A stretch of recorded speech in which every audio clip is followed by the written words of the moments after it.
Good morning, welcome back to my channel. আমার চ্যানেলের সকল দর্শক বন্ধুদের জানাই শুভ সকাল। আজকে সকালটা দেখো খুব সুন্দর। কয়েকদিন খুব বৃষ্টি হচ্ছিল আর আজকে একদম ঝলমলে রোদ বেরিয়েছে। তো গাছে কয়েকটা জবা ফুল ছিল, ওগুলো তুলে নিলাম। আর এখানে অনেক শিউলি ফুল পড়েছে। আমি যখন ছোটোবেলায় যাদের বাড়ি টিউশনে যেতাম তাদেরও না এরকম শিউলি ফুলের গাছ ছিল।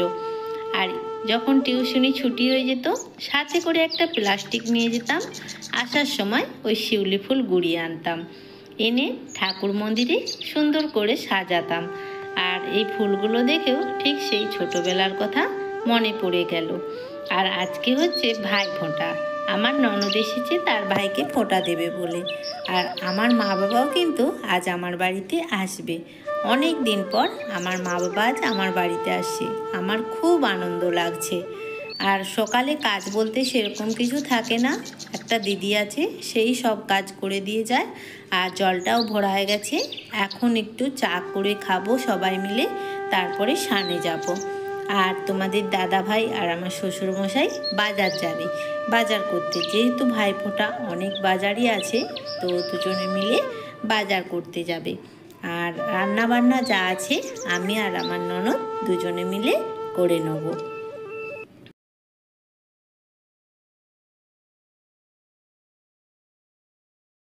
এখানে দেখো বাজার করে চলে এসেছে আর সব সবজিগুলোকে আমি এখানে ঢেলে নিয়েছি। অনেক কিছুই বাজার করেছে, তো যা যা রান্না হবে আমি প্রয়োজন মতো কেটে তারপরে সব গুছিয়ে তুলে রাখবো। আর এই দিদিটা দেখো আমার ছেলের পেছনে খুব লাগছে, ছেলে যত রেগে যাচ্ছে দিদিও তত ওকে রাগিয়ে যাচ্ছে। তো যাই পারে হোক, আজকে দুপুরের লাঞ্চের মেনুতে থাকবে মাটন, ইলিশ মাছ ভাজা, সুচনি শাক ভাজা, কাঁকরোল ভাজা, পটল ভাজা, বেগুন ভাজা, আর দই মিষ্টি তো আছেই। তো এগুলোই রান্না বান্না হবে। আর ওইদিকে আমার ননদ এখন গ্যাসের মধ্যে ফুলকপি আলুর রসা বানাচ্ছে টিফিন খাওয়ার জন্য। টিফিনে থাকবে ফুলকপি আলুর রসা আর কড়াইশুঁটির কচুরি। এই যে এটা হচ্ছে আমার ননদ দিদিভাই এখন রান্না করছে। তো মা বাবা আসতে এখনও অনেকটাই দেরি আছে, তাই এদিকে রান্না বান্নাগুলো করে নিই। ফুলকপি আলুর রসাটা বানানো হয়ে গেলে তারপরে আমি আর দিদি দুজনে মিলে কড়াইশুঁটির কচুরিগুলো বানিয়ে নেবো। আর এখানে দেখো মাটনটাও আমি ম্যারিনেট করে রেখে দিয়েছি। তো চলো রান্নাবান্না হতে থাক। এখানে দেখো ভাইফোঁটার জন্য আমি প্লেটগুলো সাজিয়ে নিয়েছি। আর ওদিকে আমার মা বাবাও কিন্তু চলে এসেছে। ক্যামেরা করতে পারিনি, যেহেতু শ্বশুর বাড়িতে আছি, তো সবার সাথে দিন কাটছে, আনন্দেই কাটছে। তো কিছু কিছু অংশ ক্যামেরা করেছি, সেগুলোই তোমাদেরকে দেখাবো। এটা হচ্ছে আমার ননদ মানে দিদিভাই। দিদিভাই সবার বড়, তারপরে আমার বর, তারপরে আমার দেওরও এই বছর আসেনি, ও বাইরে থাকে। আর ওটা হচ্ছে ভাগ্নি, ভাগ্নি আমার ছেলেকে ফোঁটা দেবে। আর ওই যে মা দাঁড়িয়ে আছে সাইডে, শাশুড়ি মাও আছে, আর দুই বাবা মিলে ওই ঘরে গল্প করছে। তো দিদি এখন এই যে তার ভাইকে ফোঁটা দেবে। আর আমি এমনই অভাগা, এই বছর আর কাউকে ফোঁটা দিতে পারলাম না দেশে এসেও। তো কিছু কিছু ভাই বোনের সম্পর্ক আছে, ছোটোবেলায়ও যেমন ভালো থাকে আর বড়োবেলায়ও সেরকম মধুর হয়। আর কিছু কিছু ভাই বোনের সম্পর্ক আছে, ছোটোবেলায় যতটা মধুর হয় বেলায় ততটাই তেতো হয়। আমার ক্ষেত্রেও ঠিক সেই রকম। একটা কথা আছে না, বিষয় না বিষ, আমার ক্ষেত্রেও ঠিক সেরকম হয়েছে।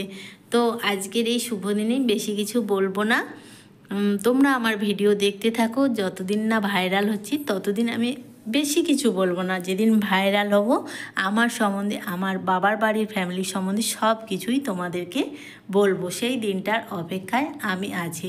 তো যেথায় আছো ভালো থেকো, সুস্থ থেকো, এটুকুই করব।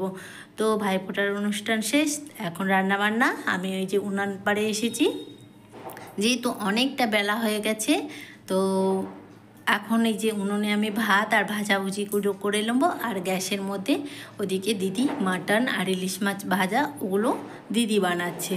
তো বাবা মাও থাকবে না, খাওয়া দাওয়া করে বাবা মাও বাড়ি চলে যাবে, তার জন্য একটু তাড়াহুড়ো করছি। আর অনেকটাই এখন বেলা হয়ে গেছে, প্রায় 1টার কাছাকাছি বেজে গেছে। তো আমার উনুন পাড়ে সব রান্না কমপ্লিট। আমি যে ঘরে চলে এসেছি, এদিকে গ্যাসের মধ্যে দিদি মাটন রান্না করেছে আর ইলিশ মাছ ভাজা করেছে, মাটনটাও প্রায় কমপ্লিট। তো এখন মাটনটা ঠিকঠাক সেদ্ধ হয়েছে কি না ওটা একটু টেস্ট করে দেখব।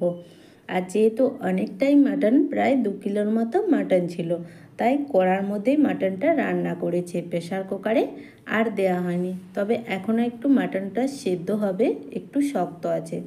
রান্না বান্না হয়ে গেলে সবাই একসাথে আমরা খেতে বসবো। আর দেখো মাটনটার কালারটাও কিন্তু জাস্ট অসাধারণ হয়েছিল। আর এখানে দেখো যে যার মতে খেতে বসে গেছে, মানে ছন্ন ছাড়া হয়ে। এখানে তোমাদের দাদাভাই, শ্বশুরমশাই আর আমার বাবা মা ঘরের মধ্যে চেয়ার টেবিলে খাচ্ছে, যেহেতু কোমরের প্রবলেম তাই জন্য। তো রান্না বান্না করার পর খাওয়া দাওয়া করে রেস্ট করে বাবা মার সাথে গল্প করছিলাম, আর কোথা দিয়ে সময় চলে গেছে বুঝতেই পারিনি। আর বাবা মাও বাড়ি চলে গেছে। তারপরে একটু মন খারাপ খারাপ করছিল, তাই তোমাদের দাদাভাই বললো পাড়ায় একটা পুজো হচ্ছিল, বললো চলো ওখান থেকে ঘুরে আসি। তাই এই যে ওখানে এসেছিলাম। আর এনাকে তোমরা কে কে চেনো অবশ্যই কিন্তু কমেন্টের মাধ্যমে জানাবে। ইনি কিন্তু একজন ইউটিউব সিঙ্গার, খুব সুন্দর গান করে। আমি তো এনার নাম জানি, তোমরা যদি কেউ জেনে থাকো অবশ্যই কিন্তু কমেন্টে লিখতে ভুলবে না। আর ভিডিওটা কেমন লাগলো, আজকের ভিডিওটা অবশ্যই কিন্তু কমেন্টে জানাবে। তো আজকের মতো এখানেই টাটা, সবাই ভালো থেকো, সুস্থ থেকো।